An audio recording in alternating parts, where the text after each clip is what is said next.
When I got back to the so-called real world from the timelessness of outside, it was a bit before 9 in the morning. See, just because we step outside it doesn't mean time actually stops.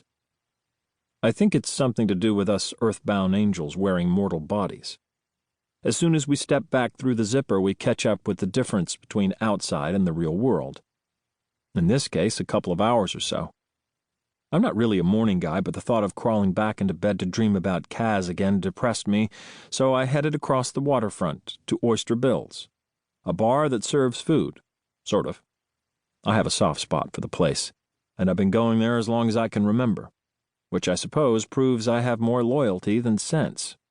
In fact, if I weren't already dead, that could be my epitaph.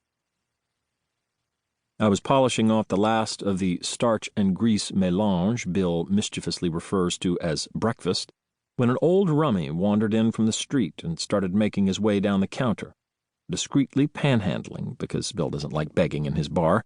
He thinks it lowers the tone of the joint, which is about the cutest thing I've ever heard. Most of the other customers didn't talk to the guy or even acknowledge him, waiting until he got the point and walked away, but when he reached me, I fished in my pocket for some loose bills. The old fellow had rheumy eyes and hair that stood up like it had been fashion-moused back in the 80s and never touched since. He also smelled like he'd been drinking something you weren't supposed to drink. Aqua Velva, perhaps, strained through an old shirt. I put the money in his hand and said, "Good luck. God loves you." I didn't say it very loudly because being polite in Oyster Bill's is a bit like visibly limping past a pride of hungry lions. But he seemed to hear. He smiled toothlessly and patted my shoulder. "Thank you, friend," he said, slurring less than I would have expected. "I'd like to give you something for your kindness." "No, really, you don't need to." He reached into his pants pocket and pulled out a creased, once white, sheet of paper that had been folded like a letter. He handed it to me like it was worth something, which was another kind of sad. "Promise you'll read it. Promise you'll think about it. God knows and wants you for his great plan." Then he shuffled off and out onto the esplanade. Okay, yes, it was a tiny bit ironic for a wino to be assuring an angel that he's wanted for God's great plan.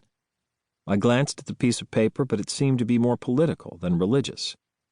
The headline was something about, "Someone in the White House wants you destroyed." I almost left it on the counter, but for all I knew, the old duffer was watching me through the window from outside, thrilled someone had actually accepted one of his crumpled handbills, so I stuck it in my pocket before I headed out. I still didn't want to go home, but 10 in the morning was way too early to go over to the Compasses and get blotto in the company of sympathetic co-workers, so I decided I'd try my buddy and co-angel Sam, who I hadn't heard from in the last couple of days. Sam had inadvertently got me into most of the shit I was currently wading through, so it speaks volumes that I still considered him my bestie. I hate walking and talking on the phone almost as much as I hate people who walk and talk on the phone, so when I saw an empty bus bench on Parade Street, usually full of brown-bagging office workers, tourists, or those ubiquitous, slightly ratty-looking downtown young people whose dogs always wear bandanas, I grabbed it and got out my phone. In the process, the Rummies Screed, which really sounds like a horror movie now that I think of it, the Rummies Screed, Return of the Rummies Screed, Curse of the... Okay, you get it.